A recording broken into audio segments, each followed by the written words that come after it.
Quel rôle a joué Claude Muhayimana dans le génocide des Tutsis en 1994 au Rwanda? Cet ex-chauffeur franco-rwandais est jugé aux Assises de Paris pour complicité.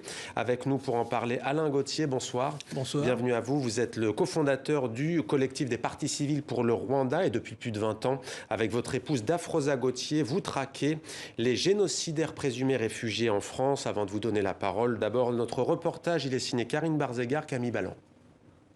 C'est un homme de petite taille, à l'allure discrète, passe-partout. Et pourtant, c'est vers lui que tous les regards convergent ce lundi au Palais de justice de Paris. Claude Muhayimana a 60 ans. Il vit en France depuis 20 ans et travaille à la mairie de Rouen. Mais avant, il a eu une autre vie au Rwanda et un emploi qui lui vaut aujourd'hui d'être accusé de complicité de génocide et complicité de crimes contre l'humanité par aide et assistance. On a affaire à un homme ordinaire, un monsieur tout le monde, qui n'était pas une autorité ni civile, ni militaire, ni religieuse, ni politique. Il était chauffeur dans un hôtel touristique sur les bords du lac Kivu et il s'est retrouvé, je dirais, dans une situation, dans le chaos que tout le monde connaît. À cette époque-là, au printemps 1994, Claude Muhayimana était bien chauffeur à l'hôtel Guest House de Kibuye. Selon l'accusation, il a transporté à maintes reprises des miliciens Hutus, des Interamwe, sur les lieux de massacre dans la région de Kibuye, dans les collines de Karongi et de Bisesero, là où des dizaines de milliers de personnes ont été exterminées. Il est accusé de complicité. Et la complicité, je crois qu'en droit, c'est exactement la même chose que si vous êtes auteur. Donc c'est comme s'il était co-auteur. Pour les partis civils, tous ceux qui ont participé au génocide des Tutsis d'une manière ou d'une autre doivent être traduits en justice. Effectivement, il est jugé pour complicité de génocide, mais il n'en demeure pas moins que c'est un rôle important. Vous savez, dans le génocide, il y avait plusieurs échelons. Il y avait plusieurs échelons, il y avait un mécanisme qui a nécessité plusieurs degrés d'intervention sans lesquels le génocide n'aurait pas eu lieu. Claude Muhayimana est la 4e personne jugée à ce jour en France en lien avec le génocide des Tutsis au Rwanda. La Cour aura 4 semaines pour se pencher sur son dossier avec des dizaines de témoignages, dont certains en visioconférence depuis Kigali. S'il est condamné, il encourt une peine de prison pouvant aller jusqu'à la perpétuité. Voilà, et cet homme nie les faits qui lui sont reprochés. Alain Gauthier, vous êtes parti au Rwanda pour étayer ce dossier. Est-ce que vous avez réuni des témoignages suffisamment probants ? Oui, et bien comme dans tous les autres cas, dans toutes les autres plaintes que nous avons déposées, le premier travail que nous faisons, c'est de nous rendre sur place au Rwanda pour aller recueillir précisément ces témoignages, soit des témoignages de rescapés, mais qui ne sont pas forcément les meilleurs témoins dans la mesure où ils se cachaient, ou bien le témoignage des tueurs qui ont commis les mêmes crimes en même temps que la personne que nous souhaitons poursuivre. Et là, vous avez obtenu des témoignages de personnes incarcérées, c'est bien cela ? Oui, effectivement. Il nous arrive aussi de rencontrer des personnes qui ont été condamnées pour génocide à des peines excessivement lourdes, généralement la perpétuité. Et ces gens-là, effectivement, peuvent accepter aussi de nous donner leurs témoignages sur... Et que vous ont-ils dit concernant cet homme aujourd'hui devant la justice française? Oui, alors comme beaucoup de témoins que nous avons rencontrés, ils nous ont affirmé que Claude Muhayimana avait bien transporté dans une voiture qui avait été réquisitionnée des miliciens, voire des gendarmes, sur les collines autour de Kibuye.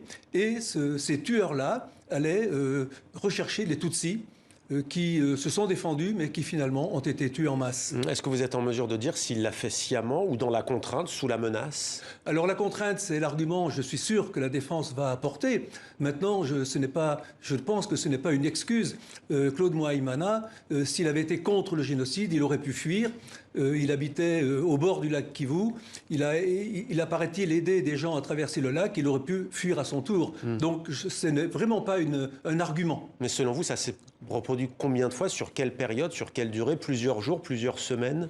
Non, alors le génocide a duré à peu près 3 mois. Donc on n'a pas le nombre de fois où il s'est déplacé. Mais beaucoup de gens l'ont vu tous les jours, enfin certains jours en tout cas, conduire ce véhicule pour aller sur les collines. Félicien Kabuga, considéré comme le financier du génocide des Tutsis en 1993, a été extradé récemment vers la Cour pénale internationale à La Haye, aux Pays-Bas.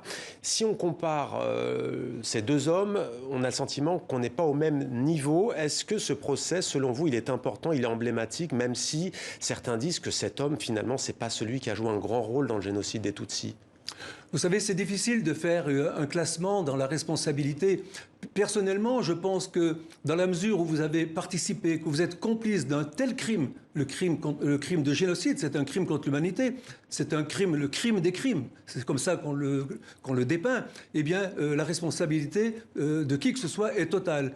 Et je ne pense pas qu'on puisse dire qu'il y a dans un génocide, comme on le dit, des gros poissons, des petits poissons. Non, Claude Mouaïmana va être jugé aux assises, tout simplement parce que suffisamment de monde l'accuse d'avoir participé au génocide.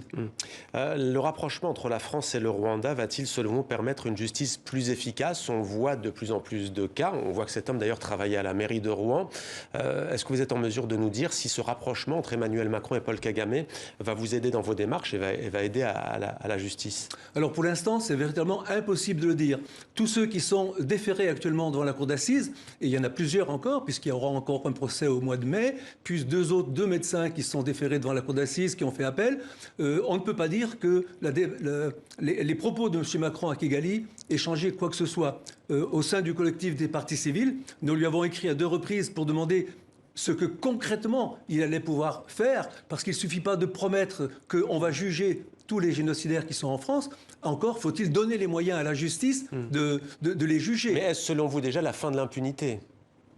Oui, mais bien sûr, c'est la fin de l'impunité, mais on ne peut pas imaginer qu'il en soit autrement.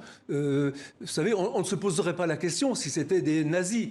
On les a poursuivis toute leur vie, jusqu'au bout. Le crime de génocide est imprescriptible. Mais là, à qui la faute, selon vous? Il y a eu des protections. Vous en voulez à qui? À des hommes politiques? À qui la faute? Vous savez, le rapport du clerc, qui est paru il y a quelques mois déjà, a souligné quand même une responsabilité écrasante des responsables politiques de 1994. Donc maintenant, ce génocide a eu lieu. Certains hommes politiques ont prêté main forte au président Abiyalimana, aux forces génocidaires. Il faut bien qu'on juge aujourd'hui tous ceux qui sont présents en France. Et y compris des responsables politiques français, vous les avez cités? Écoutez, ils ne sont plus aux affaires. Oui, si vraiment il y avait... là aussi, il faut recueillir des preuves. On ne va pas en justice à la légère. Mais selon vous, il y a de quoi? Mais il y aurait de quoi. On parle souvent en particulier du secrétaire général de l'Élysée de l'époque, M. Védrine.